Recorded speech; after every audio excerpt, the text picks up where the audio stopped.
नमस्ते और बहुत बहुत स्वागत है आपका मेरे इस चैनल में। क्या आप जानते हैं कि किसी भी व्यक्ति को डायबिटीज़ होने का सबसे बड़ा कारण क्या होता है? तो आपको ये जानकर बहुत हैरानी होगी कि बहुत सारे डायबिटीज़ होने के जो रीज़न्स होते हैं उनमें सबसे बड़ा रीज़न होता है कि जब आप कुछ हफ्तों या फिर कुछ महीनों तक अपने शरीर के द्वारा दी गई वार्निंग्स को नज़रअंदाज करते हैं और अपने जीवन शैली में या फिर अपने खान पान में किसी भी तरह का कोई भी सुधार नहीं करते।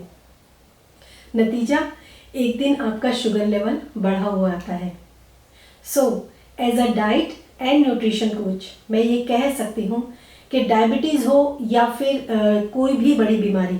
जिसका इलाज दवाइयों के द्वारा होना लगभग नामुमकिन माना जाता है, ऐसी बीमारियाँ कभी भी रातों रात नहीं होती हैं, बल्कि इसकी शुरुआत होने पर शरीर हमें कुछ ना कुछ वार्निंग्स देता ही है, लेकिन हम इनको इग्नोर करते जाते हैं और अपनी बीमारियों को बढ़ावा देते जाते हैं। अगर आप लोग यहाँ तक मेरी इस बात से एग्री करते हैं तो आगे का ये वीडियो आपके लिए है, क्योंकि इसके अंदर कुछ ऐसे कारण आप लोगों को बताए जाएंगे जिसकी वजह से आपको डायबिटीज़ हुआ है, और इन सब कारणों में से एक कारण आपका भी है जो कि आपको पहचानना है। तो चलिए शुरू करते हैं इस वीडियो को। तो इससे पहले कि मैं स्टेप बाय स्टेप सारे रीजंस आप लोगों को बताऊं, उससे पहले मैं आप लोगों को ये भी बताना चाहूँगी कि ऐसी कौन कौन सी वार्निंग्स हैं जो आपकी बॉडी आपको देती है जब तक आपको डायबिटीज़ डायग्नोज नहीं होती है। ये इंडिकेशंस या फिर वार्निंग्स हर एक पर्सन के लिए अलग अलग हो सकती है, लेकिन इसको पहचानना बहुत ही आसान है। जैसे कि अचानक आपकी बॉडी के अंदर इंडाइजेशन का इश्यू आ जाना या फिर कॉन्स्टिपेशन जैसी परेशानियों भी कई बार इसमें नज़र आती हैं। इसके अलावा इंटरेस्टिंग ये है कि आपको बहुत ज़्यादा थकावट या फिर फटीग जो होती है वो महसूस होने लगती है, और कई बार ऐसा भी होता है कि आप लोगों को अक्सर छोटे छोटे एलर्जिक रिएक्शंस बार बार होने लगते हैं, और ये सारे ही संकेत कुछ ऐसे होते हैं जो आपको बताते हैं कि something is going wrong in your body, और आपका इम्यून सिस्टम भी अब आपको जवाब दे रहा है। इसीलिए आपका इम्यून सिस्टम ही, क्योंकि आपका जो इम्यून सिस्टम होता है वो ही ऐसे ऐसे जो छोटे छोटे एलर्जिक रिएक्शंस होते हैं उनसे आपको बचाता है। तो अब आप लोग इतना तो समझ ही चुके होंगे कि कारण चाहे कोई भी हो, लेकिन बीमारी होने से पहले ही अगर समझदारी के साथ काम लिया जाए तो बीमारी से आसानी से बचा जा सकता है। फिर ये बीमारी चाहे जेनेटिकली हो या फिर किसी भी और कारण से हुई हो। तो चलिए अब हम बात करते हैं कि कौन कौन से कारण हो सकते हैं डायबिटीज़ होने के, जिसमें से कुछ कारण हो सकता है आप लोगों को पहले से मालूम हो, लेकिन कुछ कारण ऐसे भी आज आप लोग जानेंगे जो कि आपके लिए बिल्कुल नए होंगे, जिसके बारे में शायद आपने अब तक कभी सुना भी नहीं होगा। और इन सब कारणों में से ना एक कारण आप लोगों का भी है। तो बात करते हैं पहले कारण की, जो कि है सेल्फ इन्फ्लिक्टेड कॉज। ज़्यादातर लोगों को ये पता होता है कि खाने में अगर कार्बोहाइड्रेट और शुगर दोनों को कंट्रोल में रखा जाता है तो डायबिटीज़ को दूर रखा जा सकता है, लेकिन इसी के चलते कई बार लोग अपनी डाइट के अंदर फाइबर और प्रोटीन को बहुत ज़्यादा लेना शुरू कर देते हैं, और इस हैवी फूड का लोड जब लगातार पैनक्रियाज पर पड़ता है इंसुलिन को रिलीज करने के लिए, तो समस्या पैदा होती है इंसुलिन रेजिस्टेंस की, और यही इंसुलिन रेजिस्टेंस कारण होता है डायबिटीज़ होने का। तो आपने देखा कि लोग डायबिटीज़ से बचने के लिए अपनी डाइट को चेंज तो करते हैं, लेकिन यही चेंज कई बार डायबिटीज़ होने का कारण भी बन जाता है। ऐसे कॉजेज़ जो होते हैं वो अक्सर उन लोगों के साथ देखे जाते हैं जो लोग मोटापे का शिकार होते हैं और बहुत जल्दी अपने वेट को लूज़ करना चाहते हैं। इस तरह की रॉन्ग पैटर्न ऑफ डाइट लोग अक्सर गूगल से उठाते हैं और विदाउट एनी ऑब्जर्वेशन उसको फॉलो करते चले जाते हैं, जिसका रिजल्ट ये होता है कि 3 से 4 महीने के अंदर या उससे भी कम वज़न तो कम हो जाता है, लेकिन डायबिटीज़ जो होती है वो गिफ्ट में मिलती है। तो अगर आपका वज़न बहुत ज़्यादा है और आपकी फैमिली हिस्ट्री भी डायबिटिक है, तो आपको ये गलती कभी नहीं करनी चाहिए। वज़न को कम करने के लिए प्रोटीन और फैट का सहारा तो आपको बिल्कुल मॉडरेशन में लेना चाहिए। इसकी बजाय सब्जियों और साबुत अनाज से अपनी डाइट में फाइबर को इंक्लूड करना चाहिए, जिससे आपका वज़न भी कम होगा और डायबिटीज़ होने का रिस्क भी हमेशा के लिए ख़त्म हो जाएगा, क्योंकि आपने बिल्कुल सही तरीके से न सिर्फ अपने वज़न को कम किया है, बल्कि अपनी फैमिली हिस्ट्री की डायबिटीज़ को पास ऑन होने के लिए भी हमेशा से रोक दिया है। इसी के साथ हम बात करते हैं सेकेंड कॉज की, जिसको हम बोलते हैं ऑर्गेनिक डिसऑर्डर्स। ये कारण आप लोगों के लिए बहुत ही इंटरेस्टिंग और बिल्कुल ही नया होगा। आपको पता होगा कि हमारे शरीर के अंदर एंडोक्राइन ग्लैंड्स का पूरा एक सिस्टम होता है, जिसके अंदर thyroid gland, adrenal gland, pituitary gland और पैनक्रियाज भी शामिल होते हैं। इन ग्लैंड्स के अपने मेटाबॉलिक फंक्शंस होते हैं, सबके अलग अलग फंक्शंस होते हैं, लेकिन जब माल न्यूट्रिशन के कारण या फिर किसी दूसरे कारण से, जैसे कि wrong eating pattern and wrong lifestyle के चलते अगर इन ग्लैंड्स के अंदर कुछ प्रॉब्लम्स आ जाती है या फिर कुछ डिसऑर्डर्स हो जाते हैं, तो एक ग्लैंड के डिसऑर्डर का इम्पैक्ट पूरे एंडोक्राइन सिस्टम जो होता है उसके ऊपर पड़ता है, जिसके अंदर पैनक्रियाज भी आता है। जब भी इस तरह की गड़बड़ ऑर्गेनिक डिसऑर्डर्स के फॉर्म में हमारे शरीर के अंदर होती है, तो इसकी सबसे बड़ी वार्निंग जानते हैं क्या होती है? इसकी सबसे बड़ी वार्निंग होती है कि अब आपका जो खाना होता है ना, वो आपको एनर्जी नहीं देता, बल्कि आपकी एनर्जी को उल्टा खींच लेता है। यानी कि खाना खाने के बाद आपको एनर्जी फील नहीं होती है, बल्कि आपको उल्टा सोने का मन करता है।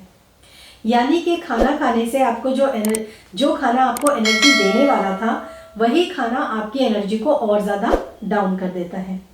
और आपका ब्लड शुगर लेवल जो होता है उसको भी राइज कर देता है। और यही कारण होता है कि अक्सर लोगों को डायबिटीज़ डायग्नोज हो जाती है। तो इससे आपने क्या समझा कि डायबिटीज़ होने में केवल पैनक्रियाज या फिर इंसुलिन का ही रोल नहीं होता है, बल्कि पूरा एड्रिनल ग्लैंड यानी कि पूरा जो हमारा एंडोक्राइन सिस्टम होता है, वो कहीं ना कहीं अगर उसमें कोई भी प्रॉब्लम आ जाती है तो डायबिटीज़ होने का जो खतरा होता है वो हमेशा बढ़ जाता है। इसको अगर हम सरल भाषा में समझें तो एक ग्लैंड अगर अपना फंक्शन पूरी तरीके से या फिर सही रूप से नहीं करता है, तो इसका असर दूसरे ग्लैंड पर भी पड़ने लगता है। और इसी की वजह से कई बार जो डायबिटिक पेशेंट होते हैं उनको थायराइड डायग्नोज हो जाता है, और कई बार जो थायराइड पेशेंट होते हैं उनको डायबिटीज़ डायग्नोज हो जाती है। तो इस तरह दूसरे कारण से आपने क्या समझा कि अगर फैमिली हिस्ट्री में डायबिटीज़ है तो आपको सिर्फ फास्टिंग इंसुलिन या फिर फास्टिंग ग्लूकोज और या फिर अपना शुगर ही टेस्ट नहीं करवाना चाहिए, बल्कि और भी ब्लड टेस्ट को हमेशा मॉनिटर करते रहना चाहिए। अगर आपको किसी भी तरह का कोई भी वार्निंग या फिर कोई भी इंडिकेशन आपकी बॉडी के द्वारा आपको मिल रहा है, जैसे कि मैंने पहले बताया, तो आपको तुरंत अलर्ट हो जाना चाहिए और अपना कंप्लीट ब्लड टेस्ट ज़रूर करवा लेना चाहिए, जिसके अंदर diabetes profile, thyroid profile, iron profile, CBC count, lipid profile भी शामिल होने चाहिए। तभी आपको डायबिटीज़ होने का सही कारण पता चलेगा। और इसी के साथ अब हम बात करेंगे थर्ड रीज़न के बारे में, जो है हेरिडिटी और जेनेटिकली डायबिटिक डिसऑर्डर्स। ऐसा होता है कि अगर फैमिली हिस्ट्री में डायबिटीज़ है तो लाइफ में डायबिटीज़ होने का रिस्क हमेशा ही बढ़ जाता है। लेकिन शायद ये स्टडी आपको नहीं पता है कि अगर एक प्रेग्नेंट लेडी की फैमिली हिस्ट्री डायबिटिक है और वो प्रेगनेंसी के दौरान अपने शुगर लेवल को, अपने इम्यून सिस्टम को, अपने अंदर के विटामिन्स और मिनरल्स के लेवल्स को पूरी तरीके से मेंटेन रखती है, तो और वो भी सही डाइट और सही लाइफस्टाइल के साथ, तो ये हिस्ट्री नेक्स्ट जनरेशन में पास ऑन नहीं होती है, क्योंकि उस बच्चे को गर्भावस्था के दौरान ही पूरा न्यूट्रिशन मिल जाता है और वो ऐसी किसी भी न्यूट्रिएंट डेफिशिएंसी से डील नहीं करता है जिससे कि उसके शरीर के अंदर कोई कमी रह जाए या फिर उसका जो पोषण है वो अधूरा रह जाए। फिर आगे जाकर कुपोषण के कारण उसकी पूरी जिंदगी में डायबिटीज़ होने का रिस्क या फिर फैमिली में डायबिटीज़ के पास ऑन होने का रिस्क हमेशा के लिए बना रहे। तो अगर आप भी अपनी डायबिटीज़ हिस्ट्री को हमेशा के लिए बंद करना चाहते हैं या फिर स्टॉप करना चाहते हैं, तो शुरुआत आपको फैमिली में आने वाले न्यू बॉर्न बेबी के साथ करनी चाहिए, जिसकी शुरुआत एक गर्भवती महिला के सही पोषण और उसके सही रखरखाव से ही शुरू होती है। इसके साथ अब हम बात करेंगे फोर्थ कॉज के बारे में,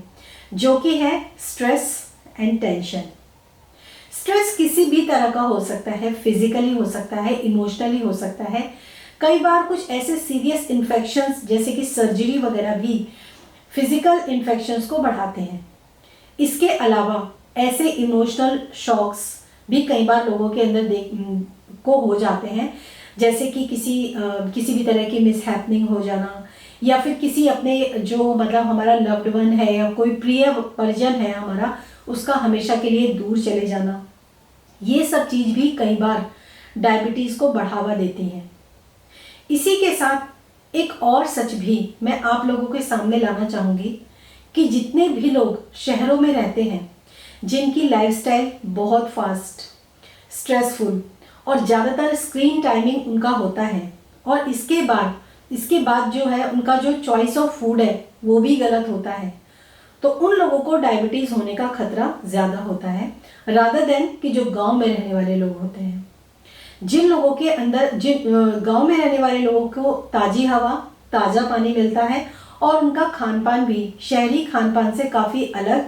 और सुधरा हुआ होता है, जिसकी वजह से गांव में डायबिटीज़ पेशेंट की संख्या कम होती है और शहरों में जो डायबिटिक पेशेंट होते हैं उनकी संख्या न सिर्फ ज़्यादा होती है बल्कि जितने भी यंग एडल्ट्स होते हैं उनमें भी डायबिटीज़ देखा जाता है। और इसी के साथ साथ कई बार ऐसा भी देखा जाता है कि छोटे बच्चे जो होते हैं शहरों में, उनके अंदर भी डायबिटीज़ के केसेस जो होते हैं वो अब बढ़ते जा रहे हैं, जो कि अपने आप में एक बहुत बड़ी समस्या है। इसके अलावा कुछ और भी छोटे बड़े पहलू हैं जिनको छोड़ा नहीं जा सकता है, जैसे कि एज का बढ़ना कई बार डायबिटीज़ को पैदा करता है, और इसके अलावा स्मोकिंग का प्रयोग, जो लोग बहुत ज़्यादा सिगरेट, शराब या फिर तंबाकू का सेवन करते हैं, उन लोगों के जीवन में डायबिटीज़ समय से पहले कई बार एंटर हो जाती है। तो ये थे कुछ महत्वपूर्ण कारण जिनकी वजह से लोगों को डायबिटीज़ होती है। So as a diet and nutrition coach मैं ये दावे के साथ कह सकती हूँ कि शायद ये वीडियो आप लोगों के लिए भी आई ओपनिंग रहा होगा, क्योंकि इस वीडियो में हमने डायबिटीज़ होने के जो मूल कारण हैं, जिसके बारे में अक्सर लोग ही बात नहीं करते हैं, उन पहलुओं को भी छुआ है। आशा करती हूँ ये वीडियो आपको पसंद आया होगा, और इसके बाद हम नेक्स्ट वीडियो में बात करेंगे कि डायबिटीज़ कितने प्रकार की यानी कि कितने टाइप की होती है, जो शायद आपको जानकर हैरानी होगी कि डायबिटीज़ जो होती है ना, वो सिर्फ 2 प्रकार की नहीं बल्कि 5 प्रकार की डायबिटीज़ होती है। और आने वाला जो नेक्स्ट वीडियो है उसमें हम इन 5 तरह की डायबिटीज़ के बारे में बात करेंगे, ताकि आप अपने टाइप की डायबिटीज़ को पहचान सकें। और मैं हमेशा की तरह कहूँगी कि अगर कारण आपको पता है तो उसका निवारण भी कहीं ना कहीं ज़रूर होता है। तो फिर मिलूँगी मैं नेक्स्ट वीडियो में, तब तक के लिए बाय।